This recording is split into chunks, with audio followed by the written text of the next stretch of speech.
বাড়িতে যদি কারো অকাল মৃত্যুর দোষ থাকে, তবে সেই দোষ থেকে মুক্তির জন্য অথবা যদি কারো দুরারোগ্য ব্যাধি থাকে, সেই ব্যাধি থেকে মুক্তির জন্য আপনারা এই একটি উপায় করতে পারেন। অকাল মৃত্যু, একটা প্রাপ্তবয়সের পরে মৃত্যুবরণ করা, এটা অনেক সময় মানা যায়, কিন্তু অকাল মৃত্যু হলে মানতে খুবই কষ্ট হয় যে অল্প বয়সে যদি কেউ মৃত্যুবরণ করে। অনেক সময় কেন এরকমটা হয়? অনেক সময় আমাদের কর্মফলে এরকমটা হয়ে থাকে। এই যে অকালে মৃত্যুবরণ করা, এগুলো আমাদের কর্মফল। স্ত্রীর কুকর্মের কারণে অনেক সময় স্বামী অকালে মারা যায়, স্বামীর কুকর্মের কারণে স্ত্রী অনেক সময় অকালে মারা যায়, অথবা আমাদের পূর্বজন্মের কর্মফলে আমরা ইহজন্মে অকালে মৃত্যুবরণ করি।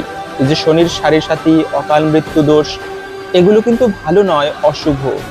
তো যদি জীবনীতে এরকম অকাল মৃত্যুর দোষ থাকে, তবে শাস্ত্রের সুন্দর একটি উপায় রয়েছে এই অকাল মৃত্যু থেকে মুক্ত হবার জন্য। অনেক সময় যারা ভালো জ্যোতিষ গণনা করতে পারে, এরা দেখে বলতে পারে জীবনীতে অকাল মৃত্যুর যোগ আছে কিনা। তো আহ, সেজন্যই দোষ থেকে মুক্তির জন্য আপনারা কি করবেন? শুধু বেশি কিছু নয়, ভগবান নৃসিংহদেব অথবা ভগবান শ্রী বিষ্ণুর প্রতিদিন যদি কেউ চরণামৃত পান করে, তবে তার অকাল মৃত্যু দোষ নাশ হয়। এটা ওই মন্ত্রেই বলা আছে। চরণামৃত গ্রহণ করার সময় একটা মন্ত্র বলতে হয়।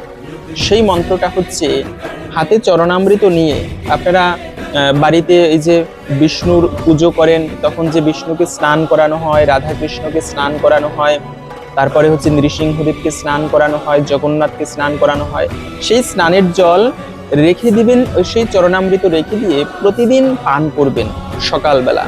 প্রসাদ গ্রহণ করতে না পারলেও নিরামিষ আমিষ যাই খান না কেন, এই চরণামৃত প্রত্যেকে গ্রহণ করবেন ভোর ঘুম থেকে উঠে স্নান আদি করে। এবং সেই চরণামৃত গ্রহণের যে মন্ত্র, তা হচ্ছে হাতে অল্প একটু চরণামৃত নিয়ে ওম অকাল মৃত্যু হরণম সর্ব ব্যাধি বিনাশনম বিষ্ণু পাদোদকম পিত্তা শিরসা ধারায়ামহম, এই মন্ত্র উচ্চারণ করে সেই অকাল মৃত্যুকে পান করবেন। অকাল মৃত্যু হরণ করে, সর্ব ব্যাধি বিনাশ করে। দুরারোগ্য ব্যাধি থাকলে ভগবানের কৃপায় নাশ হয়। তো অবশ্যই ভালো লেগে থাকলে শেয়ার করে অপরকেও জানিয়ে দিন এবং ফলো করে আমাদের সাথে যুক্ত থাকতে পারেন। হরে কৃষ্ণ।